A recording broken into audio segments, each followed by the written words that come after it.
Hello guys, welcome to new video. গতকাল আমি class 8 অধ্যায় 1 নিজে করি 1.2 এর সমস্ত অঙ্ক করেছিলাম। আজকে কোষে দেখি 1.2 এর কয়েকটা অঙ্ক করাবো আর কি। জানো তোমরা সবাই যে 1.2 একটা অনেক বড় জিনিস রয়েছে, অনেকটি অঙ্ক রয়েছে। ধাপে ধাপে আমি প্রায় সবটাই করে দেবো, তোমরা শুধু দেখতে থাকো। তো আজকে আমি শুরু করছি 1.2, কোষে দেখি 1.2। দেখো এখানে 1 নম্বরের প্রশ্নতে 3টা অঙ্ক রয়েছে, 3টাই ছবির মাধ্যমে রয়েছে। কিন্তু এখানে যদি আমি ছবি আঁকতে যাই তাহলে অনেকটা টাইম চলে যাবে, তার জন্য তোমরা প্রশ্নের মাধ্যমে দেখে নেবে। দেখো কি বলতে চেয়েছে, নিচের প্রত্যেকটির n-তম মানে n ধনাত্মক পূর্ণ সংখ্যা সজ্জায় প্রয়োজনীয় কাঠির সংখ্যা লিখি।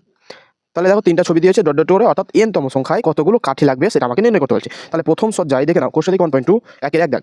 প্রথম সজ্জায় কাঠির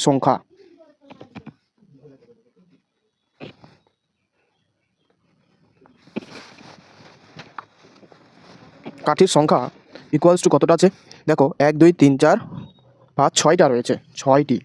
এই 6টাকে আমি কীভাবে লিখতে পারি দেখো দেখি। 6টাকে লিখতে পারি 6 × 1 মাইনাস 1 মাইনাস 1, কোনো সমস্যা নাই। দ্বিতীয় সজ্জায় কাঠির সংখ্যা রয়েছে, তোমরা যদি গুনো তাহলে দেখতে পাবে 11টি। এই 11টাকে আমি কীভাবে লিখতে পারি, এই 11টাকে আমি লিখতে পারি 6 × 2 মাইনাস কত হয়ে যাবে 12 হয়ে গেছে, তাহলে 2 মাইনাস 1 করতে হবে, তাহলে 11টি ফিরে পাবো। তৃতীয় সজ্জায় কাঠির সংখ্যা গুনলে তোমরা দেখতে পাবে রয়েছে 16টি। এই 16টাকে আমি কীভাবে লিখতে পারি, 6 × 3 18 মাইনাস 3 মাইনাস 1 লিখতেই পারি। তাহলে আমাকে বলেছে n-তম সজ্জায় কতগুলো কাঠি হবে, তাহলে লিখে নিই n-তম সজ্জায় কাঠির সংখ্যা হবে কত হয়ে যাবে 6 × দেখো এই সংখ্যাটা 1 2 3 এভাবে চেঞ্জ হচ্ছে, মানে এখানে n দিতে পারি আমি মাইনাস 1 2 3, মানে এই সংখ্যাটাও চেঞ্জ হচ্ছে মাইনাস 1 হলো। তাহলে ক্যালকুলেশন করলে 6n মাইনাস n মাইনাস 1 এসে প্লাস 1 ইকুয়ালস টু দেখো 5n প্লাস 1। তাহলে এটা হবে আমাদের answer. This is the answer. n-তম সজ্জায় নির্ণীত কাঠির সংখ্যা হবে এটা, অতএব এটা লিখে নিতে হবে। 1 নম্বর প্রশ্ন হয়ে গেল। 2 নম্বর প্রশ্নটা দেখো কি বলেছে, আবার আমাদের ফটো দিয়েছে এবং বলেছে n-তম সজ্জায় কতগুলি কাঠি হবে। তাহলে প্রথম সজ্জাতে কতগুলো কাঠি রয়েছে দেখো, প্রথম সজ্জায় কাঠির সংখ্যা সমান, ছবি আঁকলাম না কারণ অনেক বড় হয়ে যাবে ভিডিওটা, তার জন্য। প্রথম সংখ্যায় সজ্জায় দেখো 1 2 3 4 5 6 7টা রয়েছে, কাঠির সংখ্যা 7টা। এটাকে আমি কীভাবে লিখতে পারি, এটাকে আমি লিখতেই পারি 5 × 1 + 2 7, কোনো সমস্যা নাই। দ্বিতীয় সজ্জায় কাঠির সংখ্যা রয়েছে কতটা, রয়েছে 12টা। তাহলে এই 12টাকে আমি কীভাবে লিখতে পারি, 5 × 2 10 + 2 হয়ে গেল। তৃতীয় সজ্জায় কাঠির সংখ্যা কতটা রয়েছে দেখো, 17টি রয়েছে। এই 17টা কীভাবে আমি লিখতে পারি, 5 × 3 + 2 হিসাবে লিখতে পারি। তাহলে আমাকে চেয়েছে n-তম সজ্জায় কাঠির সংখ্যা কত হবে, তাহলে 5, দেখো এই সংখ্যাটা চেঞ্জ হচ্ছে 1 2 3, তাহলে এখানে n লিখে নিতে পারি আর +2, তাহলে এটা ক্যালকুলেশন করলে হবে 5n + 2। This is the answer. Next 3rd নম্বর প্রশ্নটাতে কী বলেছে দেখো, 3 নম্বর প্রশ্নটাতেও আবার ছবি দিয়ে দিয়েছে, যেখানে দেখো 1 2 3 4 5টা রয়েছে। প্রথম সজ্জায় কাঠির সংখ্যা 5টি। প্রথম সজ্জায় কাঠির সংখ্যা সমান হয়ে যাচ্ছে 5টি। 5টাকে আমি কীভাবে লিখতে পারি, 1 + 4 × 1 লেখা যায় 5টি। দ্বিতীয় সজ্জায় কাঠির সংখ্যা যা রয়েছে তোমরা যদি গুনো তাহলে দেখতে পাবে 9টি। 9টাকে কীভাবে লেখা যেতে পারে, 1 + 4 × 2। তৃতীয় সজ্জায় কাঠির সংখ্যা গুনলে তোমরা দেখতে পাবে 13টি। 13 মানে কী হবে, 13 মানে হচ্ছে 1 + 4 × 3। অতএব n-তম সজ্জায় কাঠির সংখ্যা কতটা হয়ে যাবে দেখো, 1টা তো ধ্রুবক, 1 থেকে গেল, প্লাস 4টাও সেম থাকছে কিন্তু 1 2 3 এটা চেঞ্জ হচ্ছে, তাহলে n হয়ে যাবে। তাহলে করলে কত হবে, 1 + 4n। This is the answer. তাহলে হয়ে গেল আমাদের। তাহলে দেখি কোশ্চেন দেখি 1.2 এর অ্যান্সার দেওয়া রয়েছে কিনা এটি। 1.2 প্রথম অ্যান্সার 1 + 5n বা 5n + 1 ঠিক রয়েছে। 2 + 5n 2 + 5n, তারপরটাতে রয়েছে 1 + 4n 1 + 4n ঠিক রয়েছে। তারপরে দেখো কোয়েশ্চেন নাম্বার 2 কী বলতে চেয়েছে, একটি সমবাহু ত্রিভুজের একটি বা প্রতিটি বাহু দৈর্ঘ্য, দেখো ত্রিভুজটা এরকম। সমবাহু ত্রিভুজ মানে কী হবে, যে ত্রিভুজের প্রত্যেকটি বাহুর দৈর্ঘ্য কী হবে, সমান হবে। ত্রিভুজ যদি আমি ABC দিয়ে দিই তাহলে বলো দেখি সমবাহু ত্রিভুজ মানে কি প্রত্যেকটি বাহুর দৈর্ঘ্য সমান হবে। যদি আমি এটা ধরি 4y + 2, তাহলে এটাও নিশ্চয়ই 4y + 2 হবে, এটাও নিশ্চয়ই 4y + 2ই হবে, কারণ সমবাহু ত্রিভুজ। তাহলে আমরা কীভাবে করবো অঙ্কটা দেখো, দেওয়া রয়েছে একটি সমবাহু ত্রিভুজের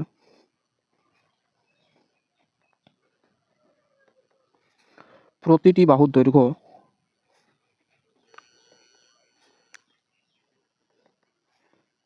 সমান সমান 4y প্লাস 2 সেমি।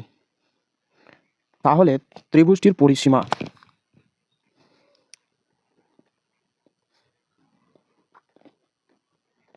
লিখতে পারি আমি, 3টি বাহু রয়েছে, 3 ইন্টু একটি বাহু দৈর্ঘ্য, 3 ইন্টু একটি বাহুর দৈর্ঘ্য। তাহলে কি হচ্ছে 3 ইন্টু 4y প্লাস 2 সেমি গুণ করলে 12y প্লাস 6 সেমি। এটাই হচ্ছে ত্রিভুজটার পরিসীমা। This is the answer. কী দিয়েছে অ্যান্সারে দেখা যাক। 2 নম্বর অ্যান্সার রয়েছে 12y plus 6 semi, 12y plus 6 semi. ঠিক আছে। 3 নম্বর প্রশ্ন দেখো, একটি আয়তক্ষেত্রের দৈর্ঘ্য এত সেমি, প্রস্থ এত সেমি, ক্ষেত্রফল। সহজ অঙ্ক, কিছু নাই, শুধুমাত্র লিখবো আর অঙ্ক করবো। আয়তক্ষেত্রের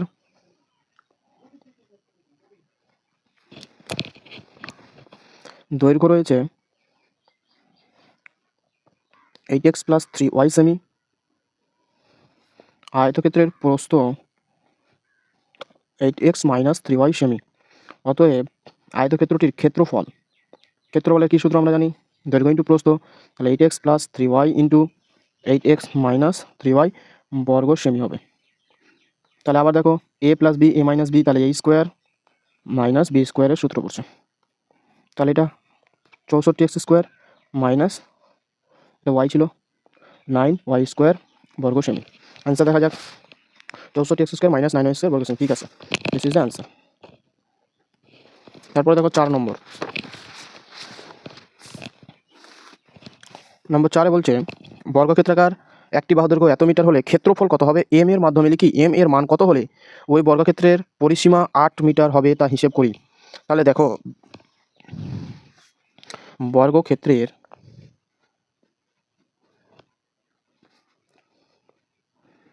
একটি বাহুর দৈর্ঘ্য কত দেওয়া রয়েছে, 3m মাইনাস 4 মিটার দেওয়া রয়েছে। তাহলে বর্গক্ষেত্রের ক্ষেত্রফল কী হবে। প্রথম ভিডিওতে আমি বলেছিলাম বর্গক্ষেত্রের ক্ষেত্রফলের সূত্র কী ছিল, একটি বাহুর দৈর্ঘ্যের স্কোয়ার,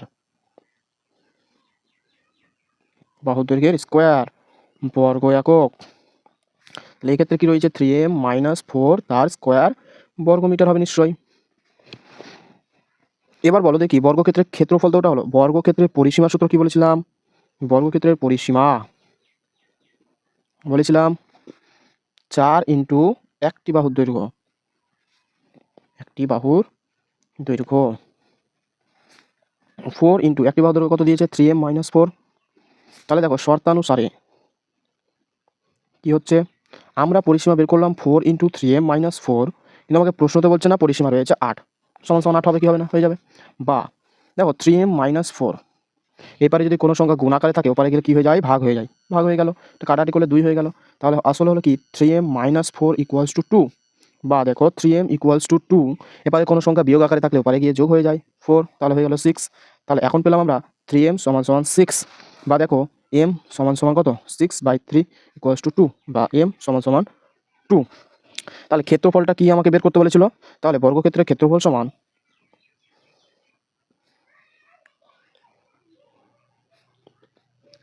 3m মাইনাস 4 তার স্কোয়ার বর্গমি, এটাই তো ছিল।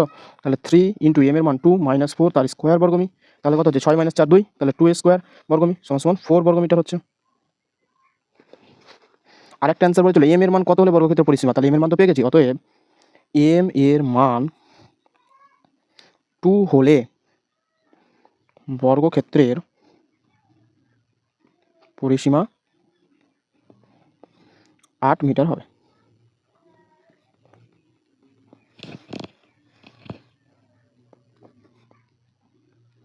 চলো অ্যান্সারটা দেখে দাও, দিকে নেওয়া যাক। অত কোশ্চেন দিকে 1.2 এর 4 নম্বর, এর 4 নম্বর দেখো এখানে বের করেনি, এমনি বলেছে 3m মাইনাস 4 তার স্কোয়ার m সমান সমান 2, তাহলে ঠিক রয়েছে, আমরা বের করে দিয়ে দিলাম, এটা হচ্ছে আমাদের অ্যান্সার। ওকে, তাহলে 4 পর্যন্ত আমাদের কী হয়ে গেল, অঙ্ক কমপ্লিট হয়ে গেল। এরপরে দেখো 5 নম্বরে রয়েছে, 5 নম্বরে যোগ এবং বিয়োগ রয়েছে। তাহলে যোগ এবং বিয়োগের জন্য আমাদের কয়েকটা কনসেপ্ট জানতে হবে আগে। তাহলে দেখো কনসেপ্ট, যোগ বা বিয়োগ করার ক্ষেত্রে যে কনসেপ্টটা আমাকে লাগবে বীজগণিতের ক্ষেত্রে, সেটা হচ্ছে দেখো আমাকে এখানে সদৃশ পদগুলো খুঁজতে হবে, সদৃশ পদ, অসদৃশ পদ, এই দুটো পদ খুঁজতে পারলেই বীজগণিতে যোগ বিয়োগ আমরা করতে পারবো। সদৃশ পদ কি, মানে যে সমস্ত পদের চল রাশিগুলো কী হবে, একই প্রকৃতির হবে, তাদের আমরা বলবো সদৃশ পদ। যেমন আমি বলতে পারি 2x, 3x, এটা কি পরস্পরের সদৃশ পদ।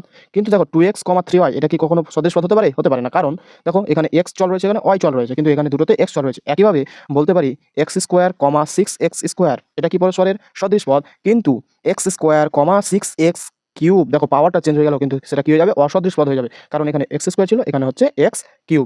আবার দেখো আমি এভাবে বলতে পারি 3y², y², এটা কি আমাদের সদৃশ পদ নয়, কারণ দেখো এখানে y² রয়েছে, সেটা আগে কি রয়েছে সেটা দেখা দরকার নাই।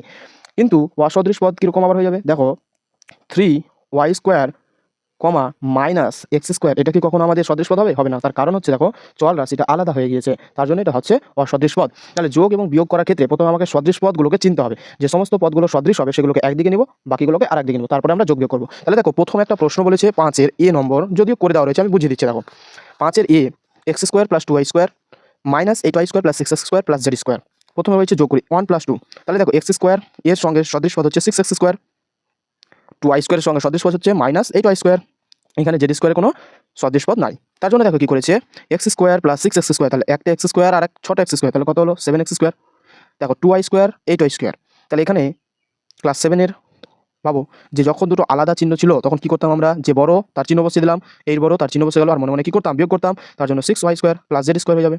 আশা করি বুঝতে পারলে। বিয়োগটা দেখো কি করেছে, x² 2y² + 8y² মাইনাস, এখানে যখন মাইনাসটা বসে যাবে তাহলে এই মাইনাসটা প্রত্যেকটা পদের সঙ্গে গুণ হবে, মাইনাস মাইনাসে প্লাস 8y² হয়ে গেছে, প্লাস মাইনাসে -6y² হয়েছে, প্লাস মাইনাসে -z² হয়েছে। এরপরে দেখো x² -6x², তাহলে আবার দেখো যে কে বড়, 6 বড়, তার জন্য 6-এর চিহ্নটা বসে গেল, মাইনাস 6টা থেকে একটা বাদ দিলে 5টা x² হয়ে গেল, y², দেখো একই চিহ্ন থাকলে চিহ্ন বসে গেল, মানে কি যোগ আছে, আর মনে মনে যোগ করতে হয় 10y², -z² ছিল z², তাহলে এইভাবে আমাকে যোগ করতে হয়। মেন কথা হচ্ছে এই জায়গাটা থেকে আরেকটা যদি লাইন করতে পারতে, সদৃশ পদগুলোকে আলাদা করতে পারতে, তাহলে আরও সহজ হতো। তা দেখো আমি বি নম্বর প্রশ্নটাতে বোঝাচ্ছি। তাহলে 5-এর বি, বি এর 1 নম্বরে কী বলেছে, 6a² + 2, 2-এ বলেছে -3a² + 3a, 3-এ বলেছে -2a + 3। 1 নম্বর প্রশ্নতে বলেছে 1 + 2 + 3।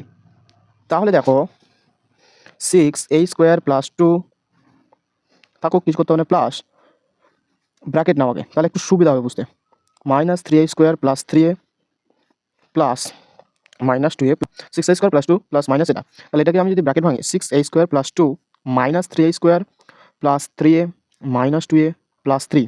এরপরে বলেছিলাম আমি সদৃশ পদগুলো আলাদা করলে খুব সহজ হবে, 6a² -3a² সদৃশ পদ, এখানে +3a -2a সদৃশ পদ, +2 + 3 হচ্ছে সদৃশ পদ। তাহলে দেখো 6টা থেকে 3টা বাদ দিলে 3a² কত সহজ, প্লাস a, 3টা থেকে 2টো বাদ, +5, দিস ইজ দ্য অ্যান্সার। সদৃশ পদ আলাদা করলে খুবই সহজ। এরপরে দেখো প্রশ্ন বলেছে 2 - 1 করতে বলেছে, তাহলে 2 নম্বর কোনটা রয়েছে, -3a² + 3a -6a² + 2 করতে বলেছে। তাহলে -3a² + 3a -6a² প্লাস মাইনাসে -2 সদৃশ পদ, সদৃশ পদ, -3a² -6a² সদৃশ পদ, প্লাস 3a, দেখো একই চিহ্ন থাকলে চিহ্ন বসে যায়, মনে মনে যোগ করতে হয়, 9a² + 3a - 2। এটাকে ভালো করে লিখলে কী হবে, 3a -9a² - 2, this is the answer. কোনো সমস্যা নাই। তারপরে একটা প্রশ্ন বলেছে দেখো 3 - 1, 3 - 1 করলে কী হয়, 3 মানে হচ্ছে -2a + 3 থেকে বাদ দিতে বলছে 6a² + 2টা, -2a + 3 -6a² - 2। দেখো এখানে a এরও কোনো সদৃশ পদ নেই, -6a² এর কোনো সদৃশ পদ নেই, এটারই শুধু রয়েছে +3 - 2, তাহলে কী হচ্ছে -2a -6a² + 1, this is the answer. Okay, তাহলে 5-এর বি নম্বর কমপ্লিট হয়ে গেল।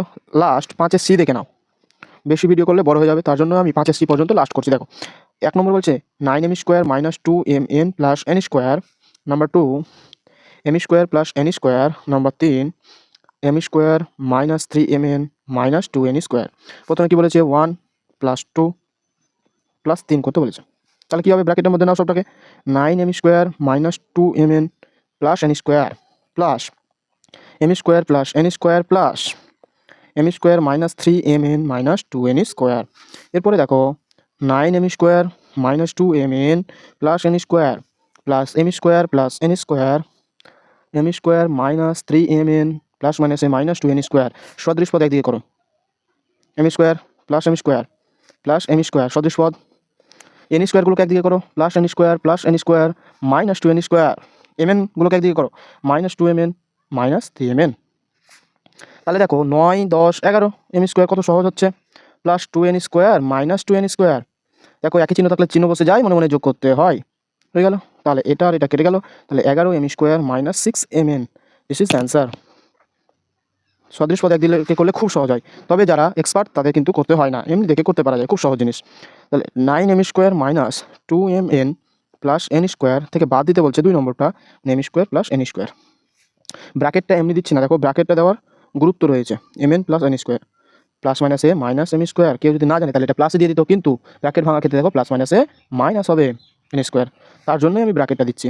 সদৃশ পদ minus M square plus N square minus N square minus 2mn। দেখো প্লাস মাইনাস কেটে গেল, 9টা থেকে একটা বাদ দিলে 8টা এম স্কোয়ার মাইনাস 2mn, কত সহজে হয়ে যাচ্ছে, কোনো ভুল হওয়ার চান্সই থাকবে না। This is the answer. Last একটা প্রশ্ন বলেছে 2 - 3, অর্থাৎ 2 কোনটা, M square plus N square থেকে বাদ দিতে বলছে M square minus 3mn minus 2n square, এটা বাদ দিতে বলছে। M square plus N square minus M square minus minus A plus 3mn, এটা ক্লাস 6-এ ছিল, দেখো ভাবো minus minus A plus 2n square. তাহলে সদৃশ পদ M square minus M square plus N square plus 2n square plus 3mn, plus মাইনাসে কেটে গেল, তাহলে থাকছে কত 3n square plus 3mn। This is the answer. তবে এখান থেকে কমন টমন নেওয়া যায়, নিলেও হয় না নিলেও হয়। Thank you for watching.